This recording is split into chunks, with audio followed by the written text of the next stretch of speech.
Supreme court के हाल के एक फैसले ने अरावली पहाड़ियों को लेकर पर्यावरणविदों और आम जनता के बीच बहस छेड़ दी है। इस फैसले को 100 मीटर का फैसला कहा जा रहा है, जिससे यह साफ किया गया है कि अरावली इलाके में 100 मीटर से कम ऊंचाई वाली पहाड़ियों को अपने आप जंगल के तौर पर क्लासिफाई नहीं किया जा सकता है। सेव अरावली ट्रस्ट के विशेषज्ञ विजय बेनेजवाल और नीरज श्रीवास्तव ने इस फैसले पर गंभीर चिंता जताई है।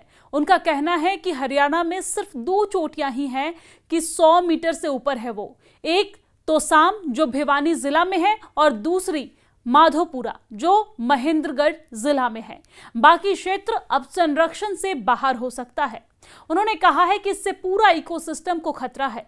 अरावली थार मरुस्थल की धूल को रोकती है, भूजल रिचार्ज करती है और जैव विविधता बनाए रखती है। अगर संरक्षण कमजोर हुआ तो धूल और प्रदूषण बढ़ेगा। दिल्ली में पहले से वैसे भी गंभीर समस्या है धूल और प्रदूषण को लेकर। तो भूजल स्थल गिरेगा तो बोरवेल सूखेगा, गर्मी अधिक तीव्र होगी, स्वास्थ्य समस्याएं बढ़ेंगी जैसे सांस की बीमारियां आदि बढ़ेंगी। लोगों का पलायन हो सकता है क्योंकि यहाँ पर इतनी सारी शिकायतें होंगी तो यहाँ पर लोग नहीं रहना चाहेंगे, लोगों का पलायन हो सकता है। वैसे भी प्रदूषण जब से बढ़ा है हम देख रहे हैं कि कितना ज्यादा दिल्ली से पलायन हो रहा है। लोग दिल्ली में रहना कम पसंद करते हैं क्योंकि ये रहने लायक जगह कम हो जाएगी।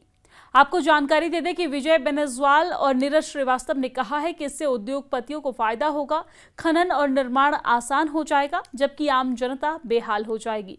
अरावली मरुस्थलीकरण रोकती है। अगर ये कमजोर हुई तो थार का रेगिस्तान आगे बढ़ेगा।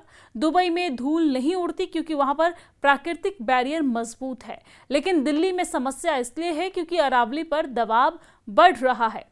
आपको जानकारी दे दें कि ब्रिटिश काल में दिल्ली को राजधानी इसलिए बनाया गया था क्योंकि एक तरफ अरावली तो दूसरी तरफ यमुना नदी थी जो प्राकृतिक संतुलन को बनाए रखती थी। कोलकाता से दिल्ली शिफ्ट करने का मुख्य कारण यही पर्यावरणीय फायदा था।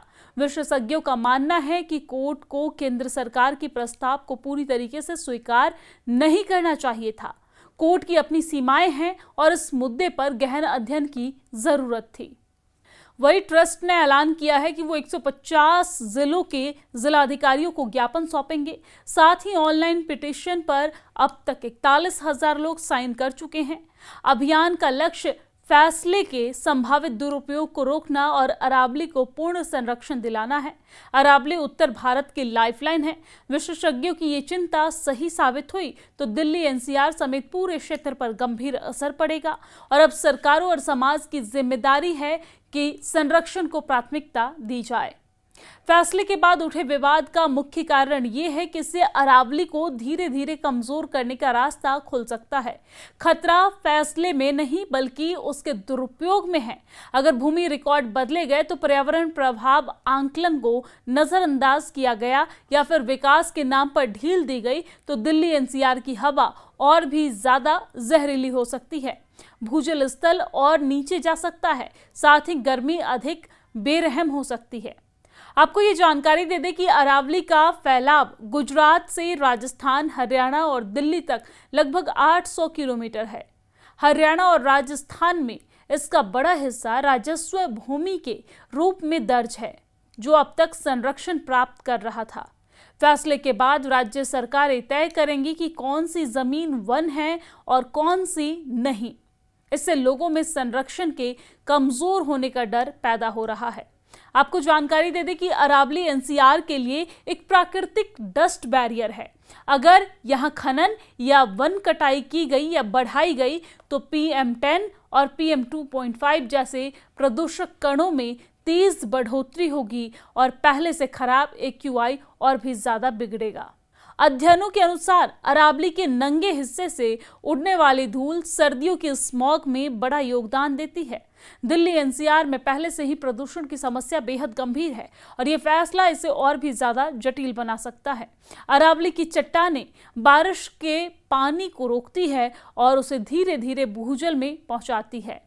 हरियाणा राजस्थान बेल्ट पहले से ही जल संकट से जूझ रहा है।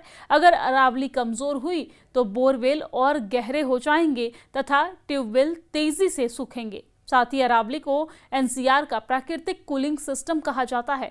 कटाई बढ़ने से अर्बन हीट आइलैंड इफेक्ट तेज होगा और गर्मियों में तापमान और भी ज्यादा ऊपर जाएगा। कुछ लोगों का तो ये भी मानना है कि ये अरावली बचाओ अभियान कुछ लोगों का सिर्फ दिखावा है। उनका तर्क है कि इससे कोई फर्क नहीं पड़ेगा। पिछले 3-4 दशकों में लोगों ने अरावली रेंज को पहले ही बहुत नुकसान पहुंचाया है, तो अब इससे कोई फर्क नहीं पड़ेगा। लोगों का मानना यह भी है कि यह फैसला जंगल कटने की गारंटी नहीं है, लेकिन ये एक दरवाजा जरूर खोलता है, अगर सब कुछ राज्य सरकारों की नीति और नीयत पर निर्भर करेगा। कोर्ट ने नियम स्पष्ट किए हैं, लेकिन उसका इस्तेमाल कैसे होगा, ये विकास और संरक्षण के संतुलन पर टिका हुआ है। पर्यावरण कार्यकर्ता सेब अरावली अभियान के तहत इस फैसले पर नजर रखने की अपील कर रहे हैं, ताकि अरावली का भविष्य फाइलों में नहीं बल्कि जमीन पर लिए जाने वाले फैसलों में सुरक्षित रहे। तो आपको जानकारी दे दें कि अरावली का संरक्षण न केवल पर्यावरण के लिए जरूरी है, बल्कि दिल्ली एनसीआर की लाखों जिंदगियों के लिए भी। सरकारों को यह साबित करना होगा कि यह फैसला स्पष्टता लाएगा या फिर संकट पैदा करेगा। और यहाँ पर लगातार सेव अरावली के नारे दिए जा रहे हैं, मुहिम चलाई जा रही है। कई यूनिवर्सिटी के छात्र भी इस मुहिम में शामिल हुए हैं।